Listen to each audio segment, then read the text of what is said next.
Chapitre 3. L'espoir. L'année 1786. Le printemps s'installe enfin sur Lyon, et avec lui renaît l'espérance. Après de longues semaines alitées, entre fièvre et faiblesse, Anthelme retrouve peu à peu ses forces. Sa guérison, il la doit moins aux remèdes incertains des apothicaires qu'à la vigilance obstinée de ceux qui l'entourent. Chaque jour, Antoinette vient s'enquérir de son état, apportant avec elle ce mélange de douceur et de fermeté qui rassure les malades. Mais la bienséance impose des règles strictes. Jamais elle ne s'aventure seule dans la chambre d'Anthelme. Son frère Antoine l'accompagne presque toujours, jouant le rôle de chaperon discret mais indispensable. Dans cette société encore pétrie de convenances, la réputation d'une jeune fille est un bien fragile qu'un simple murmure peut ternir à jamais. À leur côté, une autre figure veille, infatigable. Dame Hélène Courtet, la logeuse d'Anthelme. Elle n'est pas seulement sa protectrice, mais aussi sa créancière, et sait que son avenir financier est intimement lié à la guérison de son jeune protégé. Pourtant, l'attachement qu'elle lui porte va bien au-delà de l'intérêt matériel. Depuis la mort de son mari, Jean-Baptiste Denave, maître tondeur de draps, elle voit en Anthelme une sorte de fils adoptif, l'héritier spirituel et professionnel de son défunt compagnon. Elle se souvient encore du jour de ses noces, en janvier 1758, à la chapelle des révérends pères capucins du grand couvent de Saint-Paul. La cérémonie avait été simple mais fervente, empreinte de la piété sincère qui caractérisait Hélène. Femme de foi et de devoir, elle n'a jamais cessé de croire qu'un destin honorable devait se forger dans l'effort et la droiture. C'est avec ces valeurs qu'elle a tenu la maison et soutenu le commerce de son mari, allant jusqu'à manier elle-même les comptes, la plume trempée dans l'encre noire des registres, les doigts tachés, mais le cœur ferme. Depuis la disparition de Jean-Baptiste, c'est elle qui a repris le flambeau, et aujourd'hui encore, elle s'emploie à sauver ce qui peut l'être. Elle a rassuré les créanciers inquiets, négocié des délais, éteint des dettes trop pressantes. Pendant la maladie d'Anthelme, elle a protégé son honneur avec une énergie de lionne. Grâce à elle, l'atelier n'a pas sombré dans le déshonneur. Grâce à elle, son protégé peut relever la tête. À présent, Anthelme reprend le chemin du travail avec une volonté redoublée. Chaque coup de ciseau sur le drap, chaque geste répété des milliers de fois est pour lui un acte de résilience, une manière de se réapproprier son avenir. Mais derrière son application, une pensée revient sans cesse. Antoinette. Son Antoinette. Combien de fois aurait-il voulu devant tous lui saisir la main, la serrer contre lui comme au plus noir de sa maladie? Mais il n'ose pas. Les convenances sont un carcan que seule l'intimité des regards peut contourner. Alors il se contente de la voir sourire, et ce sourire vaut toutes les promesses. Seule la famille Juillet, ainsi que 2 ou 3 proches, sont dans la confidence de leurs projets. Les autres n'ont pas à savoir. La jalousie et la médisance trouvent toujours fertile terrain dans les rues de Lyon. Cette année-là, la vie reprend aussi son cours dans sa famille. Le 5 mai 1786, son frère Jacques épouse Jeanne du Verdy. Peu de temps après, un premier enfant voit le jour. En signe d'affection et de reconnaissance, ils choisissent pour parrain Anthelme, et le petit portera son prénom. Ce geste, qui scelle une continuité familiale, apporte à Anthelme un nouvel élan de fierté et de responsabilité. Mais l'ombre des dettes plane toujours, lourde comme une chape de plomb. Avec dame Hélène Courtet, il prépare un traité avec ses créanciers. Les conseils avisés de maître Rivat, notaire de Lyon, sont sollicités pour donner aux documents toute la rigueur nécessaire. Les chiffres, impitoyables, s'alignent sur les parchemins. 54 000 livres de pertes nettes. Une quarantaine de créances à honorer. La somme est vertigineuse. Le gouffre paraît sans fond. C'est une véritable catastrophe financière dont peu sortiraient indemnes. Pourtant, au milieu de ce désastre, un souffle nouveau persiste. L'espoir.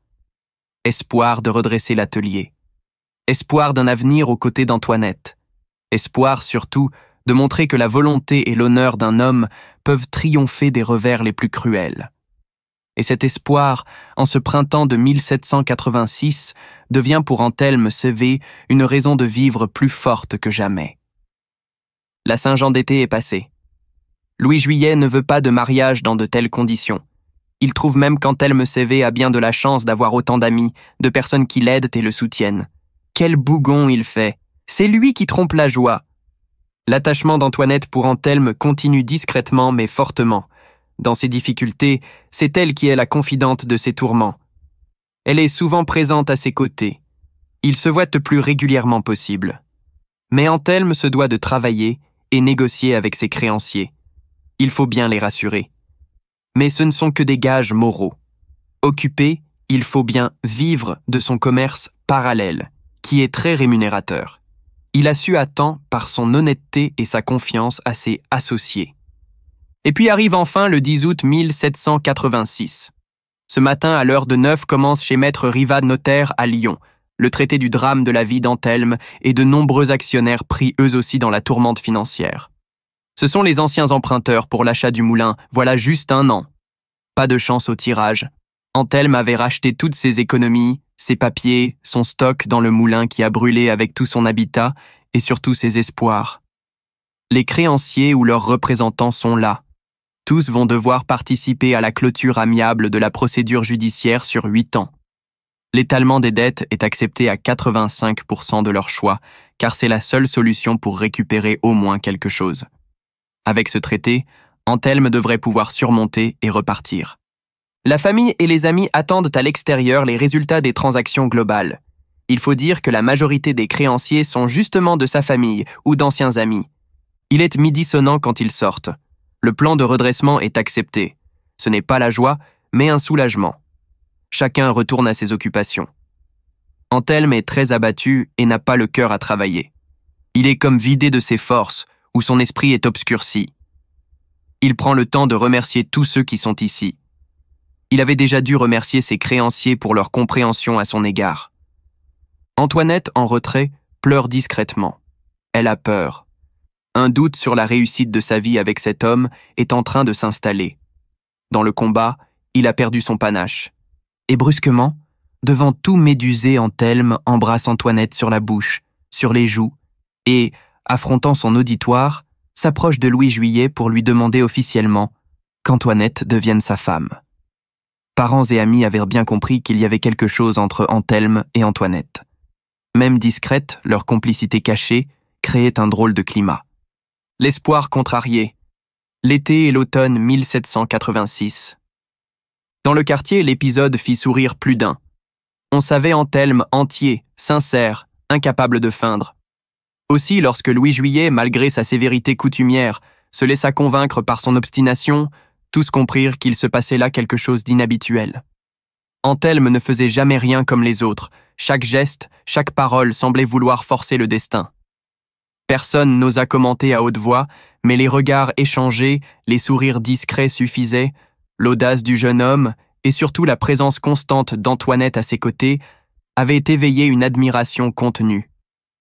Car il fallait bien reconnaître que, là où d'autres auraient de flancher sous le poids des dettes, des regards soupçonneux et de l'avenir incertain, Antelme avait tenu bon. Et plus encore, il avait trouvé dans l'amour d'Antoinette une énergie nouvelle, un élan de vie qu'aucune adversité ne parvenait à entamer. On en parlait déjà dans le voisinage, entre 2 portes, au détour d'une échoppe. Mais une fois les politesses échangées, il fallait retourner à ses occupations. La ville, elle, ne s'arrêtait pas. Marché à tenir, affaires à sauver, rumeurs à commenter. Dans les rues étroites, le bruit des sabots, le cliquetis des charrettes, les cris des marchands se mêlaient aux conversations animées des habitants. Et pourtant, au milieu de ce tumulte, Antelme demeurait ailleurs. Ses pensées revenaient toujours au même point, sa ruine financière, son amour pour Antoinette et l'incertitude des jours à venir. Le destin, heureusement, lui offrit bientôt une consolation. Un soir d'été, alors qu'Antoinette avait pu se libérer de ses obligations familiales, sa mère étant retenue auprès des religieuses de Saint-Pierre pour discuter de l'éducation de ses plus jeunes filles, elle rejoignit Antelme. Leurs retrouvailles furent brèves mais intenses. Cette fois, sans surveillance, sans chaperon, il n'y eut plus de barrière ni de frein. Leur enlacement fut immédiat, ardent, irrépressible. Dans cet instant suspendu, plus rien n'existait. Ni les créanciers menaçants, ni la boutique en difficulté, ni les regards des voisins. Il n'y avait qu'eux deux, happés par un désir mutuel, brûlant d'effacer le poids des interdits. L'air était lourd, l'été généreux, et la nuit encore lointaine. Antoinette retrouva la chambre d'Anthelme, déjà connue une fois, et laissa éclater ce qu'elle n'avait jusque-là contenu qu'avec peine. La pluie de baisers, les paroles rassurantes, la ferveur d'un amour neuf l'envahissaient tout entière. Pour elle, tout cela était inconnu. Les tabous, l'éducation stricte de sa famille, les sermons entendus au prône dominical, tout s'effaçait dans un vertige où l'instinct et les sentiments prenèrent le dessus. Elle se laissa aller, incapable de lutter, et s'abandonna à cette passion qui devenait conquête autant que révélation. Anthelme, lui, la tenait comme le plus précieux des trésors. Dans ses bras, il ne voyait plus seulement une jeune fille aimée, mais l'épouse qu'il rêvait d'avoir pour la vie, contre vent et marée, envers et contre tous. Mais le temps, cruel, les rappela vite à la réalité. La nuit tomba plus vite qu'il ne l'aurait voulu, et Antoinette dut regagner précipitamment le logis familial, à 2 rues de là. Elle alluma un bougeoir, tenta de calmer son souffle. Terrorisée à l'idée d'avoir franchi une frontière interdite, mais en même temps comblée d'un bonheur profond, elle finit par s'allonger et s'endormir, le cœur battant. Le hasard fit bien les choses. Ses parents, sortis pour une promenade sur les quais, la retrouvèrent endormie à son retour, et ne soupçonnèrent de rien. Elle n'avait rien dit, rien laissé paraître. Dans le vacarme de la ville, leur secret resta enfoui. Chacun avait ses propres peines, ses propres joies, nul ne songea à deviner les leurs. Anthelme, pourtant, n'était pas tranquille. Ce qu'ils avaient vécu, ils le considéraient à la fois comme une faute et comme une victoire. Une faute parce que les convenances, la morale, la religion condamnaient leur emportement. Mais une victoire, ô combien douce, parce qu'il avait désormais la certitude qu'Antoinette lui appartenait autant qu'il lui appartenait à elle. Sa guérison semblait complète, son esprit revigoré.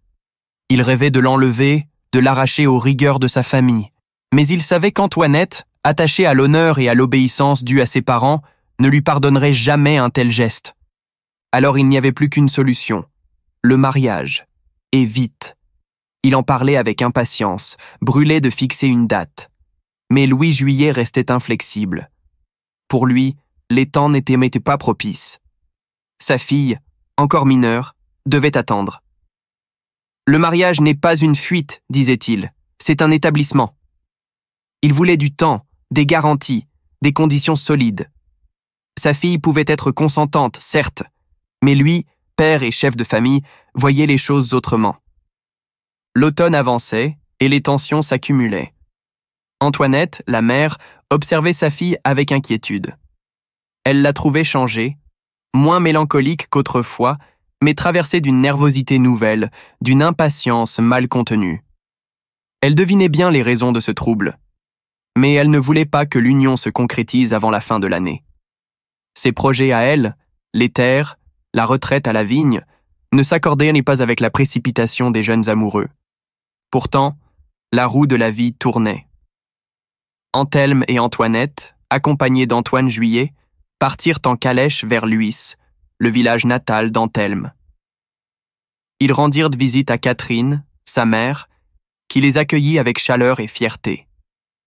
Anthelme, enthousiaste, montra à sa promise la montagne, le Rhône, les moulins, le petit lac du milieu, l'arbre gigantesque planté jadis pour honorer Henri IV, et jusqu'au château de Groslay. Antoinette suivit avec émerveillement, découvrant ce terroir qu'elle épousait autant que l'homme. Mais le soir venu, les convenances reprirent leurs droits. Les fiancés durent dormir séparément, chacun sous un toit différent, comme pour rappeler que rien n'était encore officiel. L'hiver approchait, et Louis Juillet résistait toujours. Fatigué des pressions, il finit par céder, non sans réticence. Antoine, son fils, avait plaidé avec insistance. Le vicaire de Saint-Pierre lui-même était intervenu. Tous semblaient se liguer contre lui. Alors, à contre-cœur, Louis prit rendez-vous chez Maître de Lafont, notaire à Lyon, pour la fin de novembre. Là, tout serait réglé selon sa volonté. La dot fut fixée. 6 000 livres donnés par le père, auxquels s'ajouteraient dans les économies d'Antoinette, ses bijoux, une armoire, son trousseau soigneusement préparé. Le mariage n'était plus une chimère. Il devenait une affaire tangible, un contrat solide, inscrit dans la réalité notariale de la ville. Le trousseau d'Antoinette, soigneusement préparé par sa mère et ses sœurs, se composait d'armoires solides, de quelques hardes précieusement entretenues, de torchons finement ourlés et de 2 paires de draps de bonne toile. L'ensemble fut estimé à 1989 livres, une somme conséquente qui constituerait son bien propre, comme il était d'usage pour garantir un minimum d'indépendance à la jeune épouse. Chaque objet, chaque pièce de linge racontait une histoire familiale. Les gestes patients des femmes, les sacrifices accumulés, l'amour discret transmis d'une génération à l'autre. Le jeudi 30 novembre 1786, l'église Saint-Pierre s'emplissait d'un air de solennité joyeuse. Les cloches résonnaient dans le quartier et les habitants se pressaient aux abords, curieux d'assister à l'union d'Anthelme et d'Antoinette, dont l'histoire n'avait laissé personne indifférent. Le curé Joseph-Henri Vicaire, qui avait lui-même baptisé Anthelme à lui en 1754, célébrait l'office. C'était comme si le destin avait voulu refermer un cycle en confiant au même prêtre le commencement et l'accomplissement d'une nouvelle étape de vie. Autour des mariés, la famille était réunie. Barthélemy et Antoine Juillet, frères de la mariée, se tenaient droits comme témoins officiels. Jean-François Vernet, porteur de chaise, et son fils Jean-Marie représentaient l'humble peuple des artisans, proches par le cœur. Les 2 plus jeunes sœurs, Françoise, à peine 14 ans, et Benoîte, 12 ans, regardèrent la scène avec une admiration mêlée d'émotion. La nef résonnait des murmures des invités, parents, amis, voisins, venus nombreux soutenir ce couple dont la détermination et le courage forcèrent le respect. Un seul manquait, Louis Juillet. Le père de la mariée, campé dans son orgueil, avait refusé d'assister à la cérémonie. Sa chaise vide disait tout, son entêtement, son amertume, son incapacité à accepter ce mariage précipité. Beaucoup chuchotaient « Quelle tête de cochon !» mais nul n'ignorait la véritable raison. Antoinette portait déjà en elle l'enfant d'Anthelme, et ce secret, que sa mère avait deviné sans jamais le révéler, avait pressé les événements. L'honneur de la famille commandait de marier les jeunes gens au plus vite. Après la cérémonie, les mariés s'installèrent au quai de Retz à Saint-Clair. La soirée fut simple, mais empreinte d'une émotion sincère. Tous, amis et parents, avaient redouté ce moment. Accueillir Anthelme dans leur maison n'était pas chose aisée après les épreuves et les dettes. Mais il avait pris soin d'organiser la fête avec cœur, et bientôt, les inquiétudes se dissipèrent dans les chants et les rires. Plus tard, dans la chambre où, 1 an auparavant, ils s'étaient déjà livrés à leur passion, Anthelme et Antoinette se retrouvèrent seuls. Il était impatient, pressant, brûlant de sceller enfin cette union. Mais Antoinette, le cœur battant, lui confia d'une voix tremblante son secret. Elle attendait un enfant. Le coup fut rude pour Anthelme. Il resta d'abord interdit, presque furieux qu'elle ne lui ait rien dit plus tôt. Pourquoi ce silence? Pourquoi ce fardeau porté seul? Antoinette, frêle et courageuse, lui expliqua qu'elle ne voulait pas ajouter une inquiétude de plus au malheur qui l'accablait déjà. Elle avait préféré se taire, espérant que l'avenir se dénouerait de lui-même. « Et si tu n'avais plus voulu de moi, prisonnière de mes fautes ?» murmura-t-elle.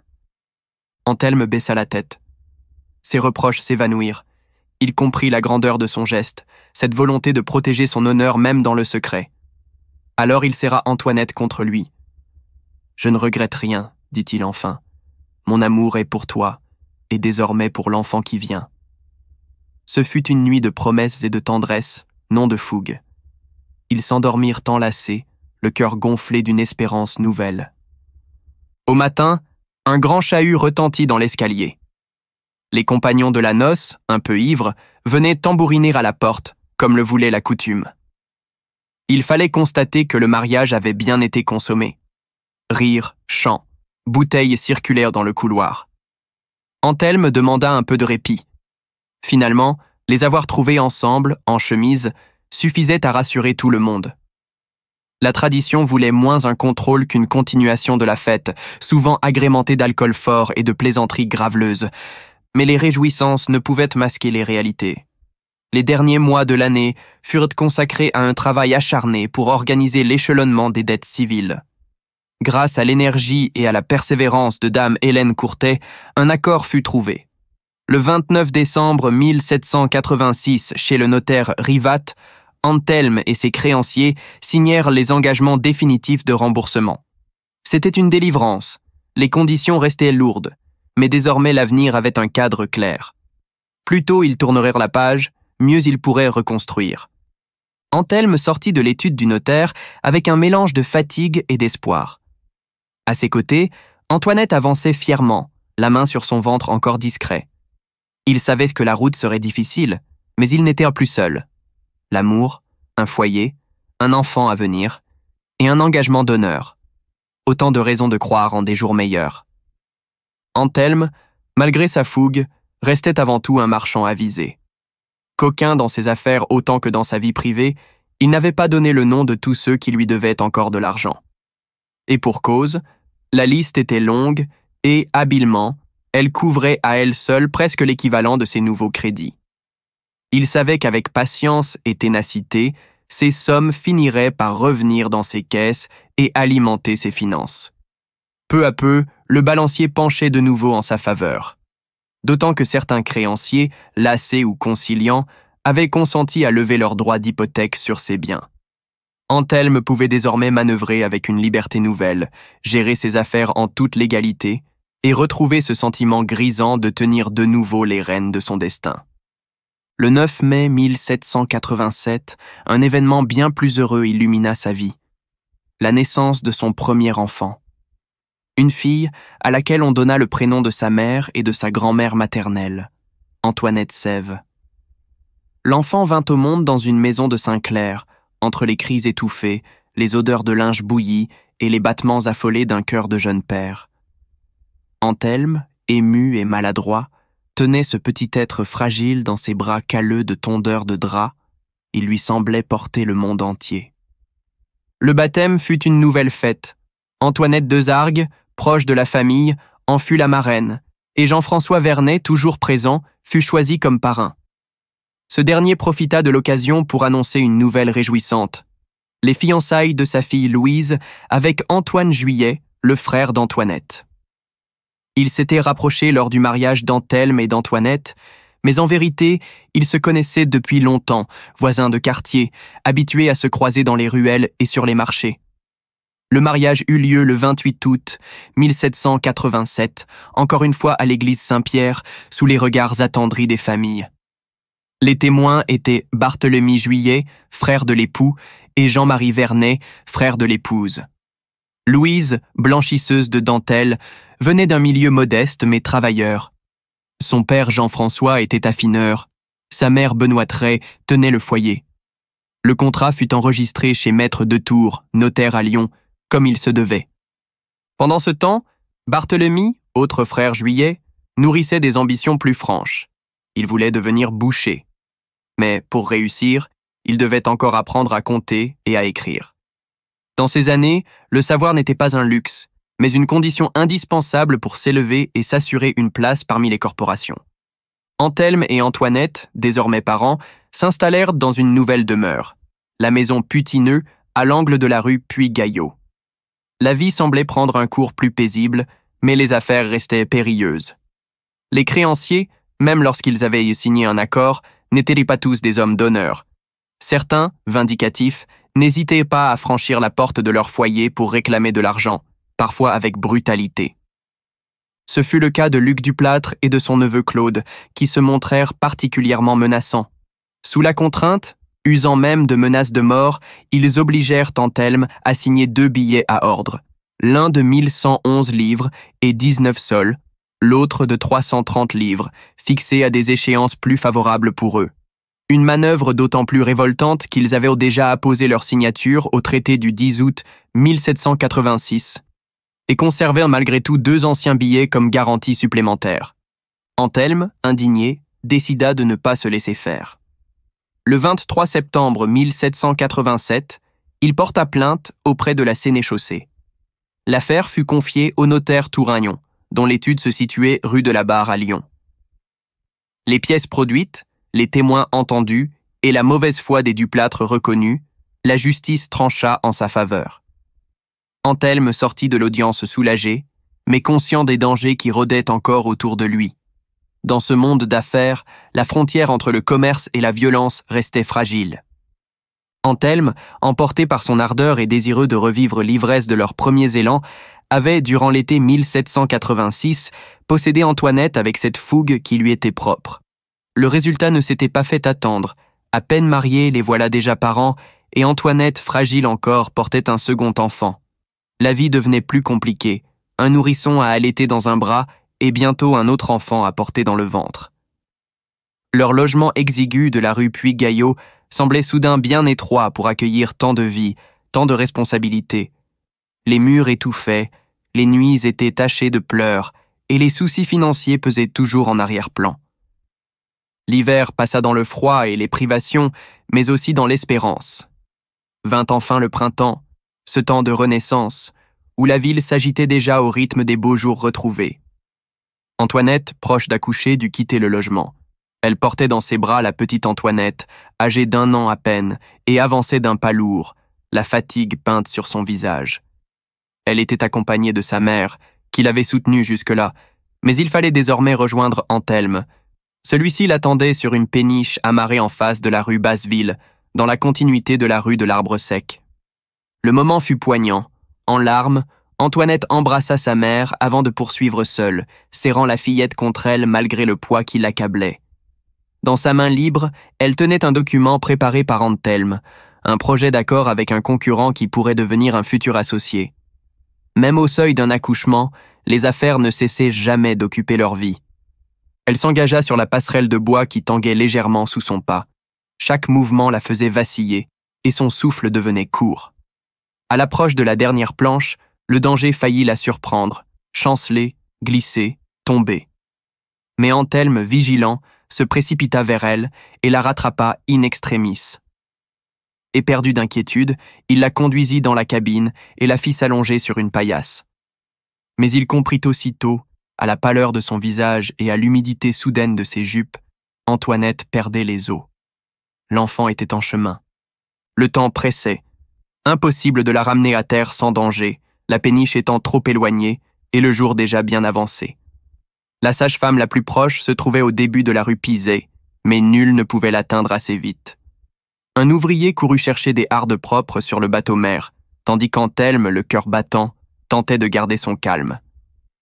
Le bateau, par chance, était immobile, bercé d'un léger clapotis qui donnait à la scène une atmosphère à la fois dramatique et irréelle. Heureusement, une femme du nom d'Amanda, habituée à assister aux accouchements du quartier, arriva in extremis. Le travail avait commencé, rapide et brutal. Entre les gémissements d'Antoinette, les encouragements d'Anthelme et les gestes sûrs d'Amanda, tout se déroula avec une hâte vertigineuse. En quelques instants, un cri perça l'air. Un petit garçon venait de naître. Vigoureux, bien formé, solide malgré les circonstances, il s'accrochait déjà à la vie avec la force de l'instinct. Antoinette, haletante, le tint contre elle, incrédule.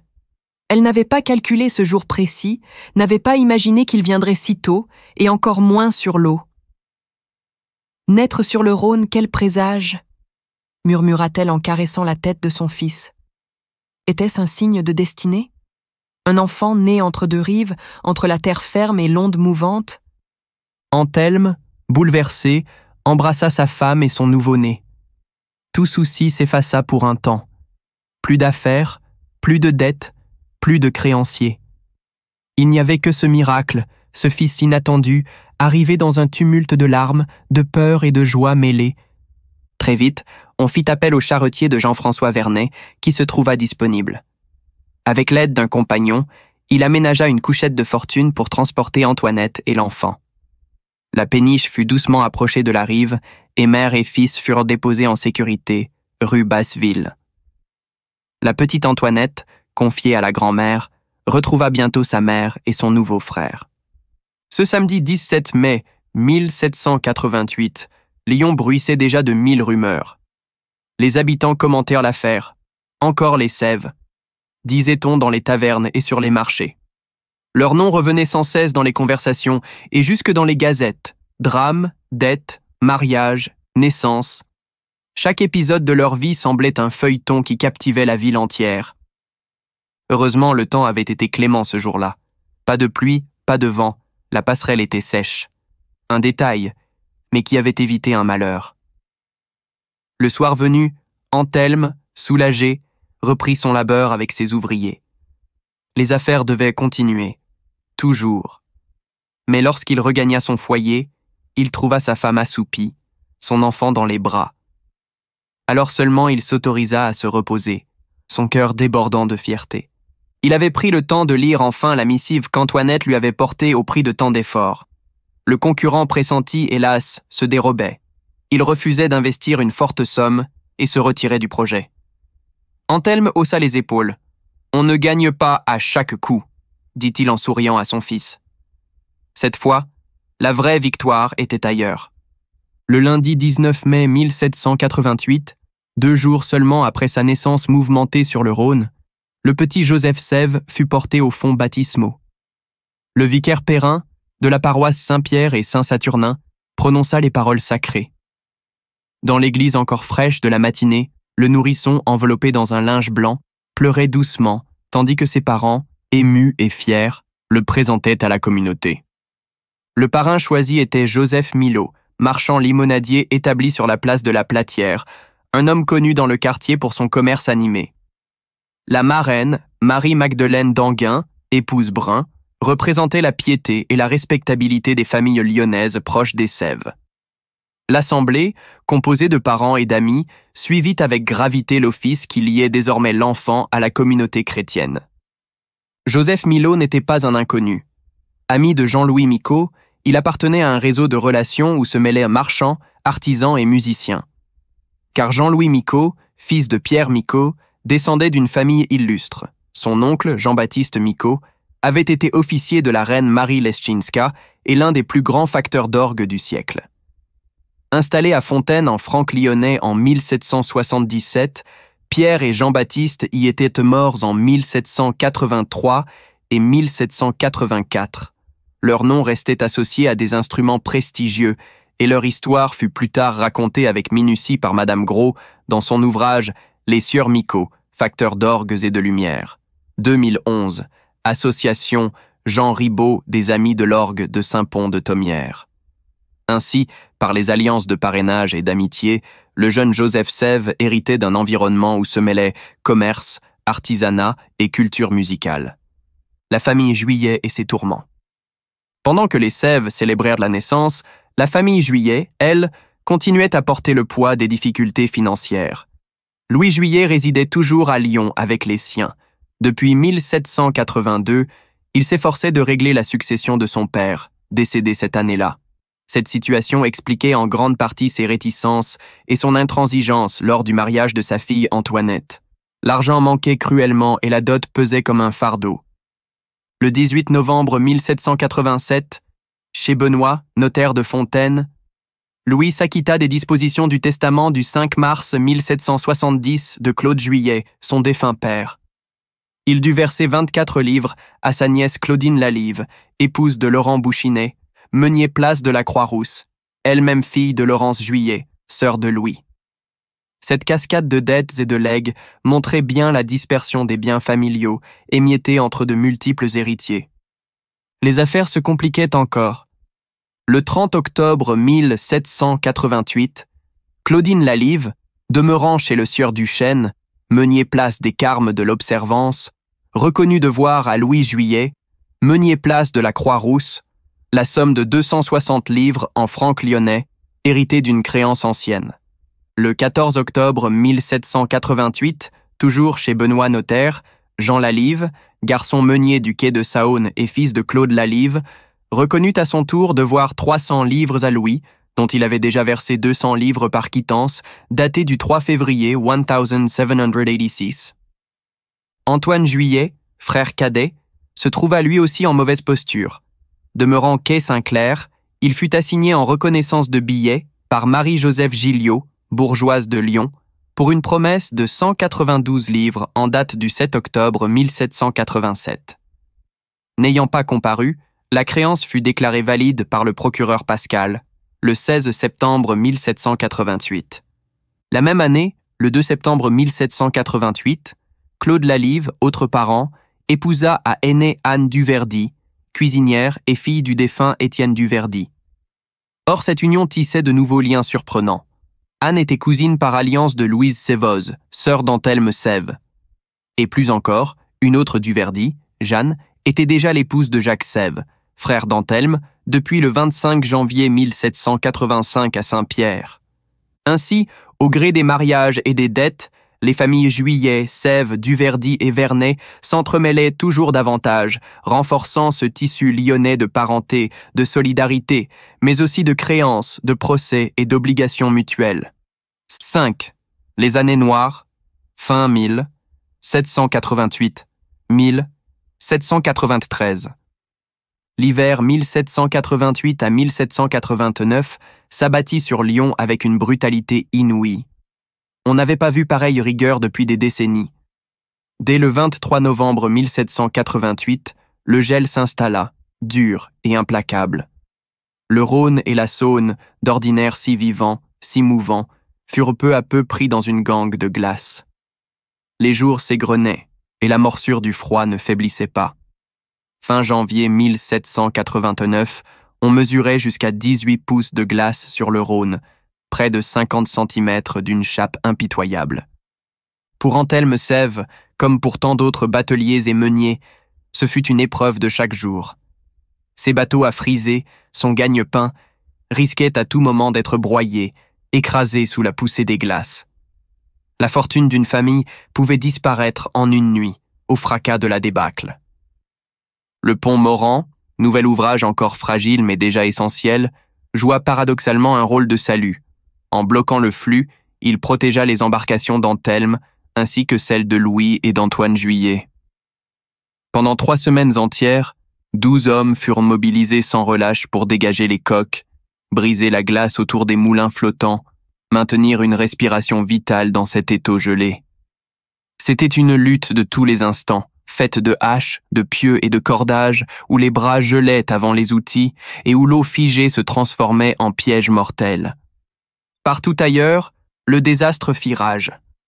Sur l'ensemble de la ville, sur le Rhône comme sur la Saône, seuls 5 bateaux purent être sauvés.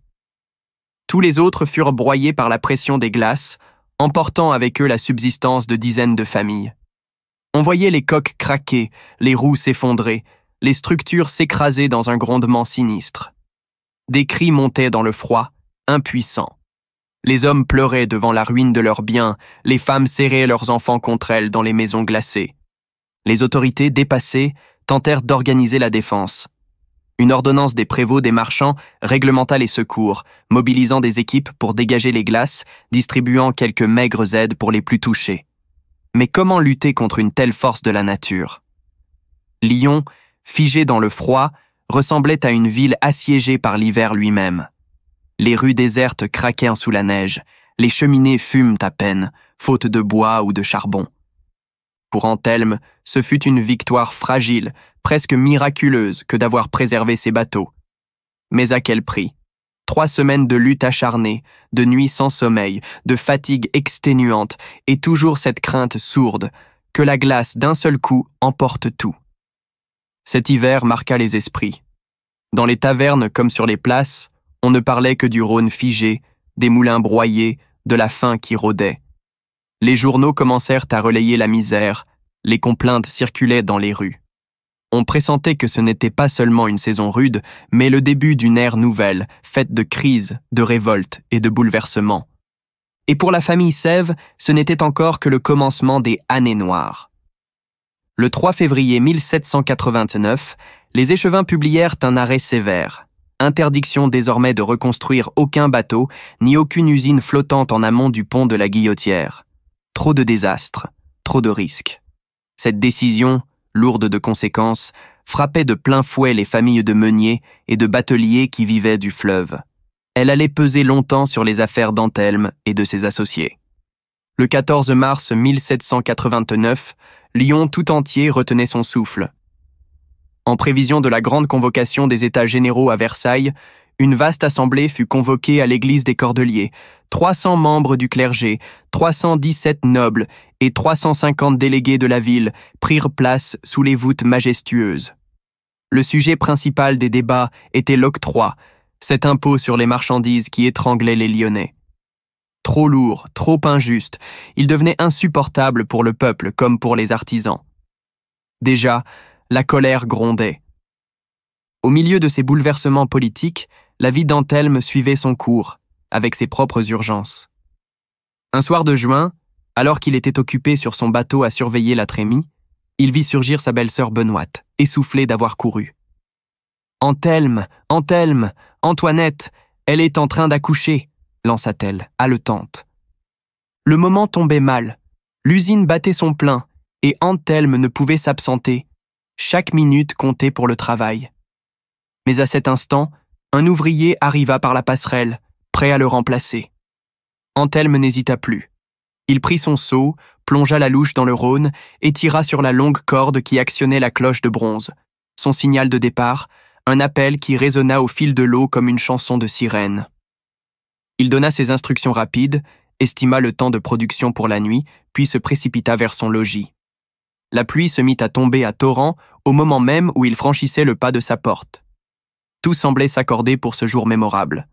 L'orage du ciel répondait à l'orage du cœur. Le 5 juin 1789, une nouvelle vie venait au monde.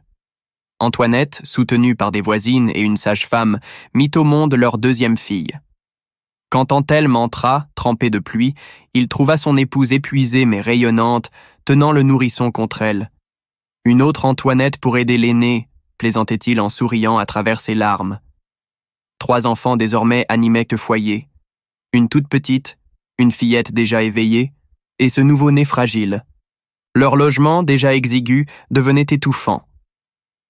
Antoinette, fatiguée, songeait à dormir plus souvent sur le bateau, où l'air circulait mieux et où le bruit régulier de l'eau calmait ses nerfs. Peut-être aussi, pensait-elle en silence, faudrait-il songer à espacer les naissances. Chaque grossesse la diminuait un peu plus, et les responsabilités s'accumulaient. Mais la vie ne laissait guère de répit. Lyon et la Révolution. À Paris, les États généraux s'ouvraient et les tensions montaient. Fin juin 1789, les 3 ordres se déchiraient déjà. À Lyon, l'agitation gagna les rues. Le 30 juin, des affrontements éclatèrent entre bourgeois et peuple. Les habitants refusèrent de payer l'octroi, symbole honni des abus. Humbert Colomès, commandant militaire de la ville, tenta de rétablir l'ordre. Il créa les Muscadins, une milice composée de jeunes bourgeois volontaires chargés de maintenir l'autorité et de briser les attroupements. Mais la défiance grandissait. Quelques jours plus tard, le 14 juillet, Paris se souleva. La Bastille tombait. Lyon ne voulut pas rester en arrière. Dès août 1789, les révolutionnaires locaux prirent d'assaut le château de Pierre-Cise, symbole de l'autorité royale. Mais très vite, les Lyonnais comprirent que leur propre souveraineté risquait d'être menacée. Lyon, fière et jalouse de son indépendance, craignait de n'être qu'une province soumise. Le 7 février 1790, un nouvel épisode agita la ville, le pillage de l'Arsenal. La garde nationale, au nom du peuple, fit fuir les muscadins de Colomès. Ce dernier, qui rêvait de transformer Lyon en bastion royaliste pour accueillir les réfugiés, dut reculer. Le rapport de force avait basculé, le peuple avait pris l'ascendant. Et puis vint le 30 juin 1790. Au Brotteau, une immense fête de la Fédération réunit la foule dans une liesse populaire. Une statue dressée sur un rocher symbolisait l'union retrouvée entre les citoyens. Pour les Lyonnais, ce fut un triomphe de la Révolution, un moment de fierté collective où l'on crut un instant que l'avenir serait radieux. Après le baptême de Jeanne Sève, la 3e enfant d'Anthelme et d'Antoinette, la famille au complet se retrouva dans le modeste logement de la rue Basseville, à Saint-Clair. C'était le samedi 6 juin 1789, une journée marquée par l'union familiale. Antoine Juillet, frère d'Antoinette, avait accepté d'être parrain, tandis que la marraine n'était autre que Jeanne Duverdy, la tante par alliance, épouse de Jacques Sève. Ces moments de rassemblement, malgré les difficultés du temps, apportait un souffle de chaleur. On riait, on échangeait des nouvelles, on parlait de projets, comme pour oublier un instant le tumulte qui secouait déjà la ville. Sur le plan matériel, les affaires d'Anthelme semblaient reprendre un peu d'air. Les créanciers retrouvaient peu à peu leur argent, et les dettes se résorbaient. Mais dehors, la colère grondait, et à Lyon en particulier, le climat devenait lourd, presque explosif. Dans ce contexte de tension, la vie continuait son cycle. Toute la famille attendait un nouvel heureux événement. Louise Vernet, épouse d'Antoine Juillet, était enceinte. Le 7 août 1789, elle donna naissance à une fille. On choisit de l'appeler Antoinette, en hommage à sa marraine et à sa grand-mère maternelle. Ainsi, le prénom, chargé de tradition et d'affection, se transmettait encore, de génération en génération. Le grand-père Louis Juillet, lui, demeurait à Fontaine. Vieilli, affaibli, il paraissait chaque année plus effacé. Sa présence se faisait rare, presque fantomatique, comme s'il s'éloignait déjà doucement de ce monde. Mais la joie des naissances contrastait avec la dure réalité du travail. Pour ceux qui vivèrent de leurs mains, rien n'allait plus. La meunerie, placée sous réquisition, devait fournir dans l'urgence, sans répit. Les moulins, déjà peu rentables, s'épuisaient et ne rapportaient plus guère que des miettes. Les poches se vidaient aussi vite que les sacs de farine. L'hiver approchait, et avec lui, la faim et la peur du lendemain.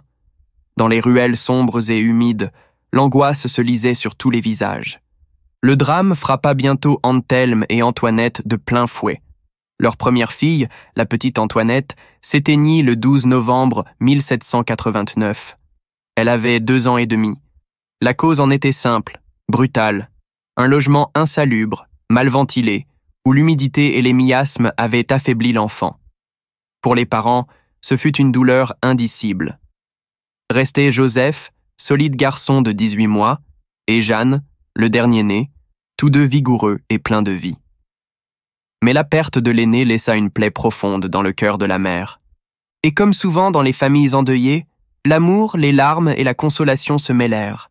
Antoinette Juillet, épouse Sève, se retrouva de nouveau enceinte. Peut-être avait-elle, dans une étreinte trop longue, cherché à combler le vide laissé par sa fille disparue. Peut-être le destin, simplement, avait-il voulu qu'une nouvelle vie vienne remplacer celle qui venait de s'éteindre. Le 9 septembre 1790, dans le logement de la rue Basseville, Antoinette mit au monde son 4e enfant. Ce fut une fille prénommée Louise, comme la marraine choisie, Louise Vernet, épouse d'Antoine Juillet. Le baptême eut lieu 2 jours plus tard, le 11 septembre 1790, en l'église Saint-Pierre, célébrée par le père Page. Le parrain était Jacques Sève, frère d'Anthelme, entourant ainsi l'enfant d'une double lignée de proches. Mais la vie n'attendait pas. Dès le début de 1791, Antoine Juillet et Louise Vernet se préparèrent eux aussi à accueillir un nouvel enfant. Antoine, qui espérait ardemment un garçon pour perpétuer son nom et épauler ses travaux, attendait l'événement avec impatience. Le 11 janvier 1791, dans la pénombre d'une chambre minuscule, où la seule lumière provenait d'une chandelle vacillante, Louise mit au monde une fille. On la prénomma Benoîte, en hommage à la marraine, Benoîte Ray, tandis que le parrain choisi fut Anthelme Sève lui-même, de la rue Basseville. Ainsi, entre deuils et naissances, angoisse et espoir, les familles Sève et Juillet continuaient de se serrer les coudes, tissant un réseau de liens toujours plus serré. Dans un monde bouleversé par la Révolution, où les bourgeois se divisaient et où le peuple se débattait dans la misère, eux trouvaient encore dans la famille la plus solide des forteresses, les dettes et la fierté. Comme anecdote révélatrice de ces temps difficiles, le 5 avril 1791, juste avant que midi ne sonne à Saint-Pierre, on frappa à la porte du logement exigu de la rue Basseville. Antoinette était seule avec sa marmaille quand un huissier se présenta, billet en main. Il s'agissait d'un ordre de paiement de 120 livres, qu'Anthelme aurait signé le 22 août 1790 au profit de Claude Feuillet-Père, échéant au 26 mars 1791 et dûment enregistré le 6 avril. L'homme, solennel et cassant, exigea paiement immédiat. Antoinette, le cœur battant mais la voix ferme, répondit qu'elle ne pouvait rien faire. Son mari n'était pas là et il ne lui avait rien laissé pour honorer cette dette. C'était la vérité, mais aussi une manière de gagner du temps. Refuser de payer, même poliment, était une audace risquée, mais elle n'avait pas d'autre choix. L'huissier nota l'incident, repartit mécontent. Antoinette, soulagée, serra ses enfants contre elle. Cet épisode montrait bien combien la vie quotidienne était précaire. Sans argent liquide, même la dignité d'une femme et la sécurité d'un foyer pouvaient vaciller. Une nouvelle naissance. Malgré ces difficultés, la vie poursuivait son cours. Le 19 septembre 1791, un nouvel enfant vint agrandir la famille Sèvres-Juillet. Un garçon, le 5e. On l'appela Louis, en hommage au grand-père maternel. Le choix du parrain devait honorer le grand-père Louis Juillet lui-même. Mais celui-ci, fidèle à sa rancune envers son gendre, bouda encore la cérémonie. Il n'assista pas au baptême et ne signa pas le registre, préférant préparer les vendanges à Fontaine. La marraine plus fidèle fut Benoît Tray, épouse de François Vernet. Son gendre, Antoine Juillet, époux de Louise Vernet, compléta la chaîne des parrains et marraines. La famille, malgré les tensions et les absences, se resserrait autour des enfants. Dans les regards d'Antoinette, déjà fatiguée par tant de grossesses rapprochées, on lisait autant de tendresse que d'inquiétude pour l'avenir. Mariage de Françoise Juillet. Pendant ce temps, Françoise Juillet, sœur cadette, avait grandi. À force de rêver à l'amour en lisant, en écoutant les histoires des couples de sa famille, elle s'était laissée entraîner vers ses propres désirs. Le 11 octobre 1791, elle épousa Claude Gubian Montellier, marchand de blé. L'union fut célébrée dans la ferveur familiale. Claude était fils du défunt Barthélemy Gubian et d'Agathe Préchante. La noce fut aussi l'occasion d'un déménagement. La famille Juillet quitta la rue de l'Arbre Sec. Et déjà les alliances économiques se nouaient.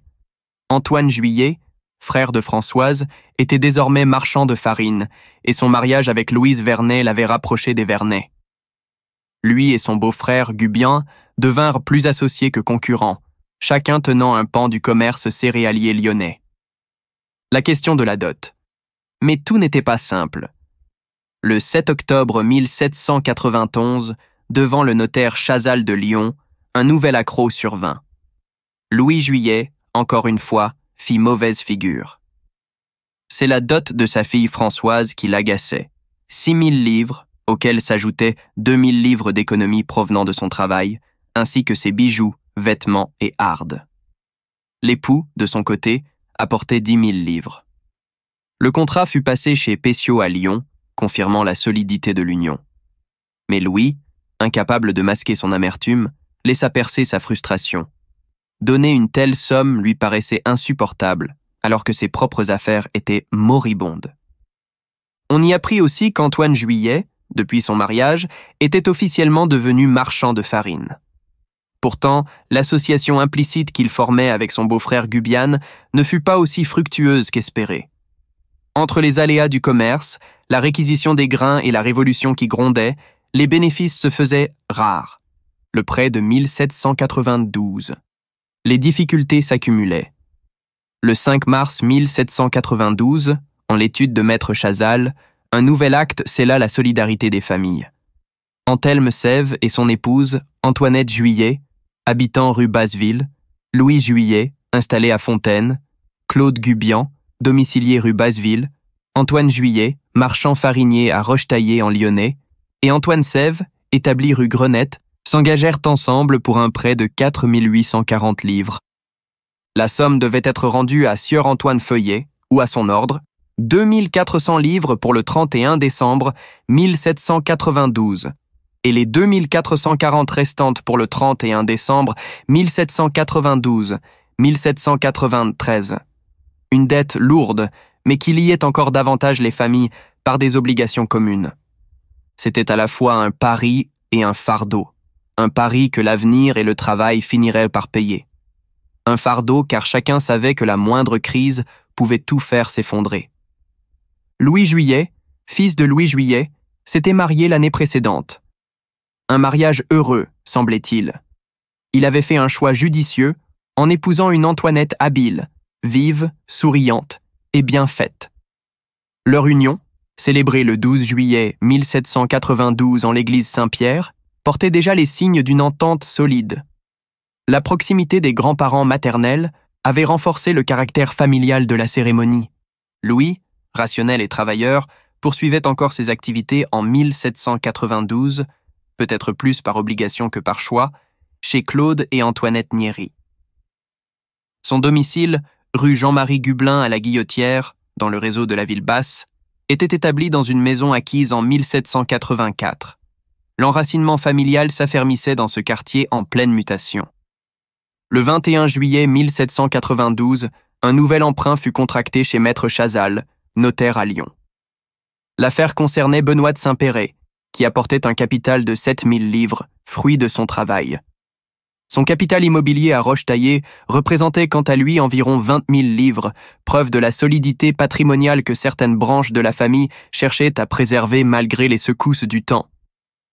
De leur côté, domiciliés à Rochetaillé avec leur sœur Françoise, les Sèves se rapprochaient de plus en plus de la basse ville, centre vital de leurs affaires.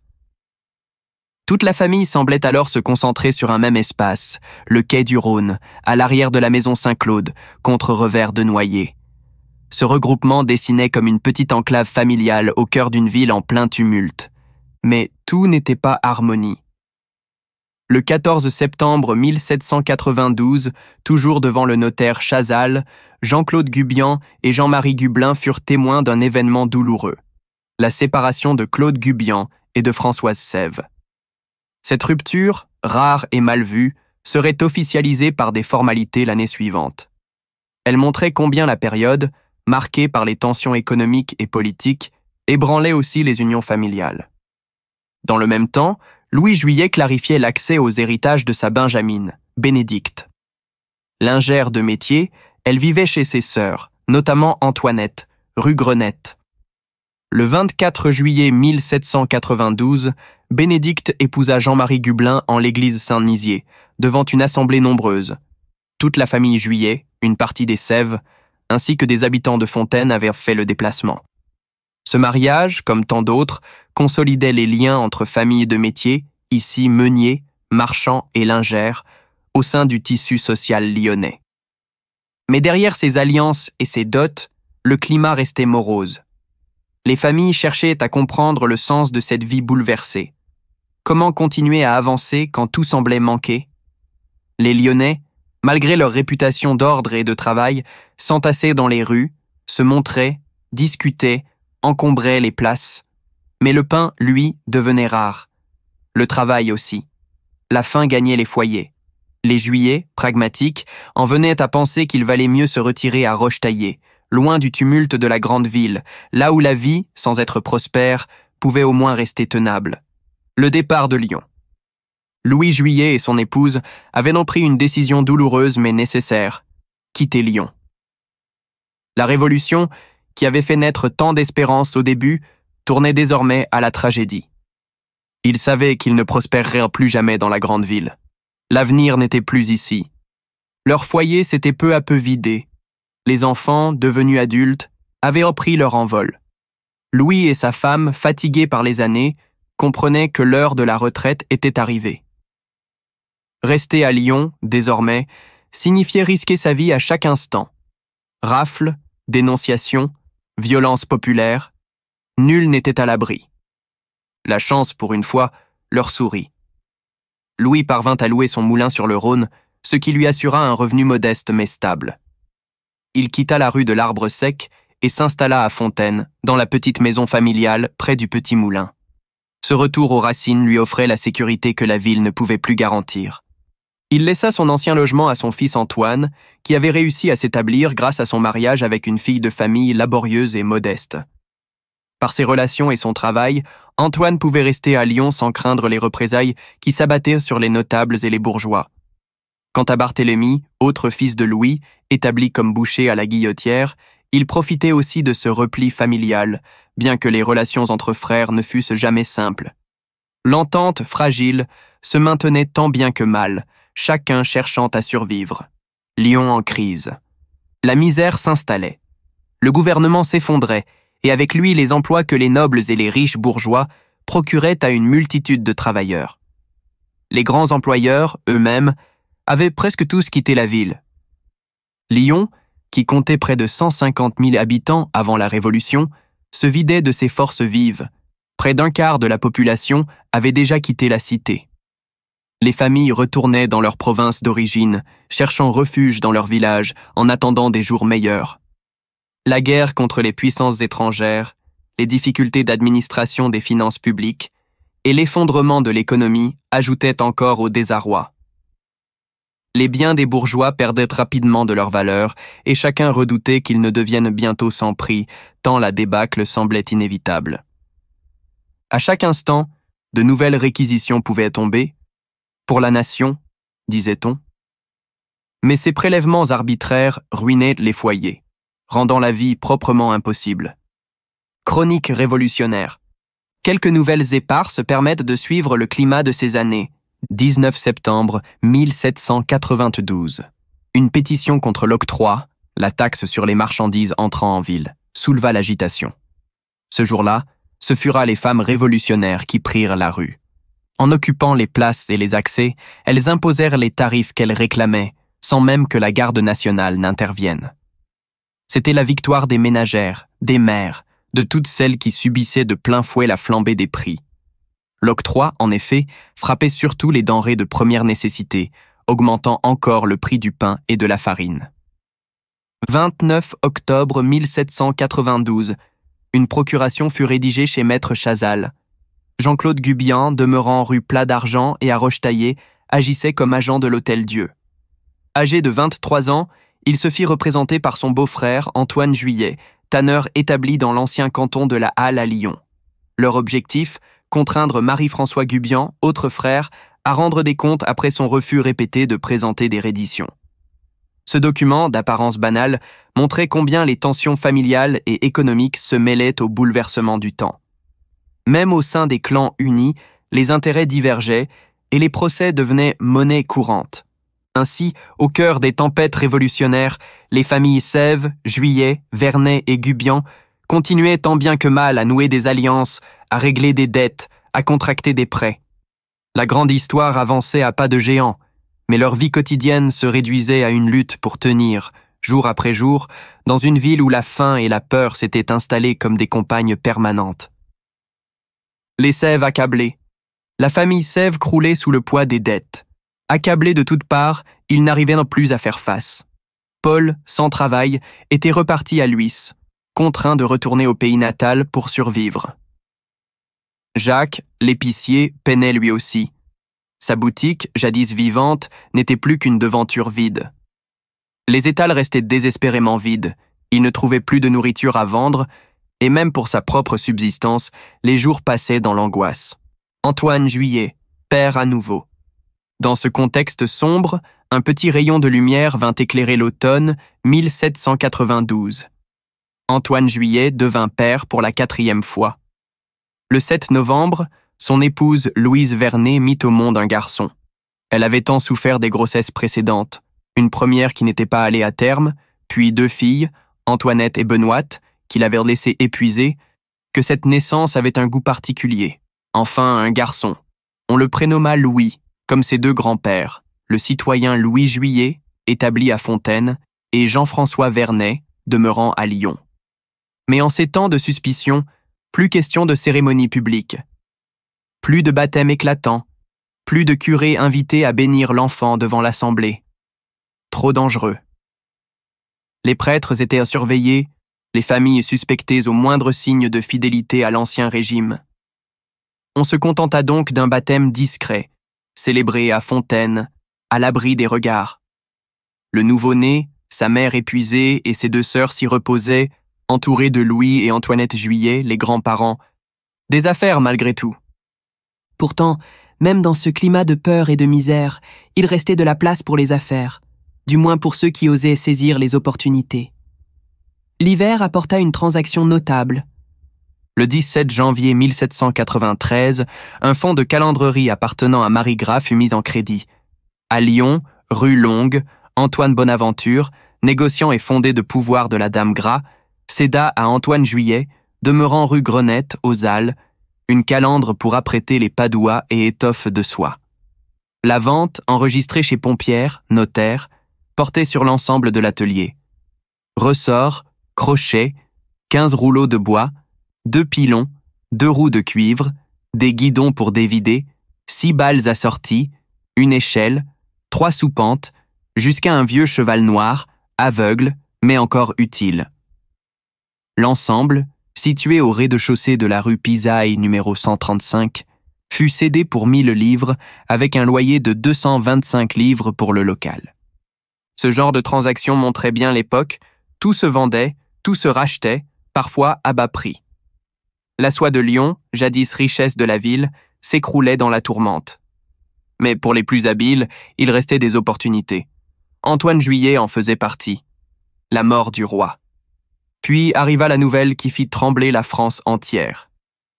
Le 21 janvier 1793, à Paris, le roi Louis XVI fut guillotiné après un procès que beaucoup jugèrent inique. La tête du roi tombée dans la poussière marquait la fin d'un monde et le commencement d'une ère nouvelle, pleine de sang et de haine. À Lyon, comme ailleurs, les rumeurs s'enflammaient. Certains se réjouissaient, d'autres pleuraient en secret. Mais tous savaient que rien ne serait plus comme avant. Le drame chez les Sèves. Dans ce climat déjà lourd, un autre malheur frappa les Sèves. Antoinette, à nouveau enceinte, mit au monde un enfant, mais la naissance fut difficile. Le petit, baptisé Jean-Baptiste, était mal formé et ne pouvait survivre. Son cri fragile s'éteignit presque aussitôt. Antoinette, épuisée par tant de grossesses rapprochées, faillit elle-même y laisser la vie. Elle se remit difficilement, le corps et le cœur meurtris. Ce deuil s'ajoutait à tous les autres. La famille, déjà éprouvée par la misère, le froid, les dettes et la peur politique, devait encore porter la douleur d'un enfant perdu. La maison de la rue Basseville résonnait désormais des rires de quelques enfants vigoureux, mais aussi du silence de ceux qui n'avaient pas survécu. Lyon sous tension, l'ascension et la chute de Chalier. À Lyon, rien ne semblait pouvoir freiner la montée des passions révolutionnaires. Au centre de cette agitation se trouvait Joseph Chalier. Ce n'était pas un Lyonnais d'origine, mais un Sarde, né en 1747, qui avait fait ses études dans la capitale des Gaules avant d'y devenir négociant. En 1790, la Révolution lui ouvrit les portes de la politique locale. Élu municipal au printemps, il gravit rapidement les échelons et fut nommé officier municipal en novembre, aux côtés de Jean-Marie Roland de la Platière, figure montante du courant girondin dans l'équipe du premier maire de Lyon, Vitet. Lorsque Vitet fut remplacé, son successeur, Nivière-Scholl, élu le 10 novembre 1792, représentait la ligne modérée des Girondins. Mais la modération avait peu de place dans une ville où les tensions sociales et politiques s'exacerbaient de jour en jour. Les factions s'organisaient, les Chaliers ou Matevon incarnèrent la ligne jacobine, dure, centralisatrice et sans compromis, sous la houlette du même Joseph Chalier. Les Roland, quant à eux, partisans du fédéralisme et du libéralisme économique, représentaient le courant girondin, plus attaché aux libertés locales. Les excès de Chalier. Chalier, porté par son influence et son ambition, prit rapidement des mesures qui choquèrent jusqu'à ses partisans. Dans la nuit du 4 au 5 février 1793, il fit arrêter près de 300 personnes, souvent sans motif valable, uniquement par le biais de ses partisans. Ces arrestations arbitraires, accompagnées de l'installation de tribunaux révolutionnaires expéditifs, lui valurent une réputation d'homme dangereux et tyrannique. Le discrédit fut tel que Nivière-Scholl démissionna le 9 février. Chalier tenta alors de s'imposer. Il chercha à obtenir 95% des suffrages, mais refusa finalement le poste, incapable de rallier une majorité véritable. Le 18 février, ce fut un autre jacobin, Antoine-Marie Bertrand, qui accéda à la mairie, épaulé par le girondin Jean-Emmanuel Gilbert. Une élection confirmée le 15 mars, mais aussitôt placée sous la pression de la Convention. Malgré cela, les faits étaient clairs. Le nombre d'abstentions avait dépassé celui des votes en faveur des chaliéristes. La légitimité de ce pouvoir restait fragile. Lyon bascule dans la terreur. Dès son installation, Bertrand adopta des mesures radicales. Une guillotine fut érigée en place publique.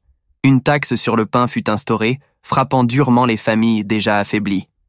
Un comité de salut public et un tribunal révolutionnaire virent le jour, tandis qu'une armée de sans-culottes patrouillait dans les rues. La peur s'installait. Mais le vent tourna vite. Le 29 mai 1793, ce furent les partisans des Roland qui reprirent le contrôle des comités de surveillance révolutionnaires. La lutte entre Jacobins et Girondins éclata désormais au grand jour, plongeant la ville dans un climat de guerre civile larvé. La vie quotidienne bouleversée. Dans cette atmosphère de méfiance et de délation, la vie des familles devint insupportable. Ceux qui le pouvaient fuyaient la ville pour se réfugier dans leur campagne ou leur résidence d'été. Les bourgeois ne venaient à Lyon que pour régler des affaires pressantes et protéger leurs biens, repartant aussitôt. Les métiers liés à l'alimentation étaient particulièrement surveillés. Être farinier ou marchand de grains suffisait pour être accusé de spéculation. Le profit était désormais perçu comme un crime contre la nation. Antoine Juillet, beau-frère d'un négociant en ravitaillement, avançait sur un fil. Son commerce de vin ne rapportait presque rien, mais il le maintenait, car cela lui permettait de rester utile, indispensable, et surtout d'apparaître comme un citoyen irréprochable. Pendant ce temps, d'autres membres de la famille se repliaient. Jean-Claude Gubian et sa femme Benoît Juillet trouvèrent refuge chez le frère de ce dernier, Claude, et sa belle-sœur Françoise, à Rochetaillé. À Fontaine, Louis Juillet, désormais retraité et redevenu vigneron, se préparait à accueillir ses petits-enfants. Antoine et Louise, déjà sur place, y trouvaient appui. Quant aux enfants d'Anthelme, ils devaient, eux, trouver leur propre voie dans ce monde incertain. Antoine, lui, choisit de rester à Lyon, malgré le danger, pour protéger ses biens et poursuivre ses affaires. Une décision risquée, mais dictée par la nécessité et l'orgueil. Il refusait de voir tout ce qu'il avait bâti réduit à néant. L'exil forcé des Sèvres et la lente agonie de Lyon. Anthelme avait longtemps résisté, espérant sauver ses biens et maintenir ses affaires à flot malgré le chaos. Mais la réalité s'imposait. Lyon s'enfonçait chaque jour davantage dans la disette et la peur. Les créanciers rôdaient, les clients disparaissaient, et les bateaux moulins, jadis promesses de prospérité, devenaient des charges lourdes et dangereuses. Finalement, pour protéger ce qui pouvait l'être encore, il fit déplacer son bateau en amont du Rhône jusqu'au moulin du Barry à Néron, dans l'Ain. Là, pensait-il, ses biens seraient moins exposés aux violences et aux réquisitions. Pendant ce temps, son frère Jacques Sève, l'épicier, devait lui aussi se résoudre à l'inévitable. La situation en ville était devenue intenable. Plus de marchandises à vendre, des menaces permanentes et une famille qui s'agrandissait malgré tout. Sa femme, Jeanne Duverdry, était sur le point d'accoucher. Le 18 avril 1793, dans des conditions d'insécurité et de tension extrême, elle mit au monde leur 4e enfant, Louise. Mais la joie fut brève. À peine remise, la mère dut se préparer au départ. À la fin du mois d'avril, Jacques prit une décision lourde de conséquences. Il liquida le peu de biens qui lui restait, entassa ses maigres affaires et, accompagné de sa femme encore fragile et de leurs 4 jeunes enfants, quitta Lyon. Leur destination, Lhuys, en Bugey, chez Catherine, la mère de Jacques et d'Anthelme. Le retour au village natal prenait des allures de fuite, presque d'exil intérieur, mais il représentait un refuge loin de la tourmente urbaine. Les actes notariés, survivre grâce au papier. Le 6 mai 1793, un acte de maître Chazal vint apporter un souffle d'air, au moins sur le plan juridique. Louis Petiet, père, entrepreneur de bâtiments à Lyon, consentit à donner main levée d'opposition à Louis Juillet, demeurant à Fontaine, et à Claude Gubian de Rochetaillé, reconnaissant avoir été payé de ce qui lui était dû. C'était une victoire dérisoire, mais dans ces temps troublés, tout apurement de dettes ressemblait à une petite délivrance. Quelques jours plus tard, le 20 mai 1793, Jacques Sève et sa famille, désormais installés à Lhuys, signèrent un bail à ferme avec Antoine-Noël Baudet. Ils lui confièrent tous leurs biens communs sur le territoire de Lhuys, en échange d'une redevance annuelle de 160 livres pour une durée de 6 ans. Un contrat signé avec l'espoir, peut-être illusoire, d'un retour futur. Le 21 mai, c'était au tour d'Anthelme de solder ses comptes. Il remboursa une obligation ancienne liée aux biens des hôtes Jacques, François et Anne Larochette pour un montant de 2120 livres réglés à Antoine Granger de Lhuys. L'opération, passée par le subrogé Perret, lui permit de repartir avec l'esprit un peu plus léger, débarrassé de dettes qui le hantaient depuis trop longtemps. Lyon se vide, Lhuys se peuple. Lyon s'éteignait peu à peu. Les rues autrefois bruissantes n'éteignaient plus que silence et méfiance. Les artisans et ouvriers, privés de travail, renvoyaient leurs femmes et enfants au village, rejoignant eux-mêmes le monde rural dès qu'ils le pouvaient. L'exode s'amplifiait chaque semaine. Anthelme, à son tour, prit la route de Lhuys le 22 mai 1793. Il y retrouva ses frères, régla quelques affaires foncières et vendit des terrains pour financer les prochains mois d'exil. Mais ce retour, loin de l'image d'une renaissance, n'avait rien d'un triomphe. C'était un repli sans gloire ni fortune, une retraite imposée par la misère et par l'histoire. Et même là, dans ce village où il avait grandi, il découvrit que la politique n'épargnait personne. À Lhuys, certains regardèrent la famille Sève comme des révolutionnaires déplacés, porteurs de troubles. Le refuge devenait ambigu, partagé entre hospitalité et suspicion. Une étrange idée, s'enrichir par la destruction. Pour survivre, Anthelme dut songer à des solutions inédites. On parlait dans la région d'un projet audacieux, la démolition d'un château, symbole de l'aristocratie honnie. L'entreprise devait être faite au nom du peuple, mais chacun savait qu'elle profiterait surtout à ceux qui récupérèrent les pierres et matériaux à bon prix. Anthelme songeait à s'y engager, y voyant une possibilité de revenu. Mais il le savait bien. Toucher au symbole de la noblesse pouvait attirer de violentes représailles. Les riches ne se laisseraient pas dépouiller sans réagir. L'idée d'enrichir les pauvres sur le dos des riches était séduisante, presque révolutionnaire en soi. Mais elle semblait tout aussi périlleuse qu'incertaine. Ainsi s'achevait ce mois de mai 1793. Les Sèves dispersées, endettées, mais encore debout. Lyon sombrait, les campagnes absorbaient ses enfants perdus, et Anthelme, lui, entamait un exil de survie, sans gloire, mais avec la ferme volonté de protéger les siens, coûte que coûte. Lyon 1793, la ville martyre. Lyon, jadis prospère, était devenu un champ clos de luttes idéologiques. Depuis des mois, les Girondins et les Jacobins s'affrontaient, attisant une haine sans retour. La figure de Joseph Chalier, chef jacobin local, avait divisé la cité. Son exécution par les Lyonnais, le 16 juillet 1793, fut vécue à Paris comme une insulte à la Révolution elle-même. La Convention réagit avec une brutalité sans précédent. Lyon devait être châtié. Un décret terrible fut voté. Lyon fit la guerre à la liberté. Lyon n'est plus. Dès lors, la deuxième ville de France fut assiégée par 60 000 soldats républicains. Les canons tonnèrent pendant des semaines. Les faubourgs furent incendiés, les vivres coupés, et la faim s'installa dans chaque foyer. La survie impossible. Si Anthelme et sa famille étaient restés à Lyon, ils auraient connu cet enfer. Les moulins sur le Rhône, déjà fragilisés par les hivers de glace, furent soit détruits, soit réquisitionnés. Le commerce cessa, la meunerie fut placée sous contrôle militaire. Les créanciers se turent, il n'y avait plus rien à réclamer, sinon des ruines. Les habitants mouraient de faim ou de peur. Les dénonciations pleuvaient, chaque voisin devenait un suspect potentiel. Ceux qui avaient un commerce, surtout dans l'alimentation comme les Sèves ou les Juillers, étaient considérés comme profiteurs et risquèrent la guillotine pour accaparement. Les exécutions. Quand la ville capitula en octobre 1793, la répression fut implacable. Des commissions militaires expédiaient la justice en quelques minutes. Plus de 1600 exécutions eurent lieu en quelques mois. La guillotine, installée place des terreaux, ne suffisait plus. On inventa les fusillades de masse dans les plaines des Brotteaux. Les biens des bourgeois furent confisqués, les maisons démolies. Les registres montrent que de simples artisans, négociants ou meuniers furent accusés d'ennemis de la République et exécutés. Les Sèves, déjà endettés et liés aux Juillets et Vernets, familles de meuniers et de marchands, auraient été des cibles toutes désignées. L'exil, un choix vital.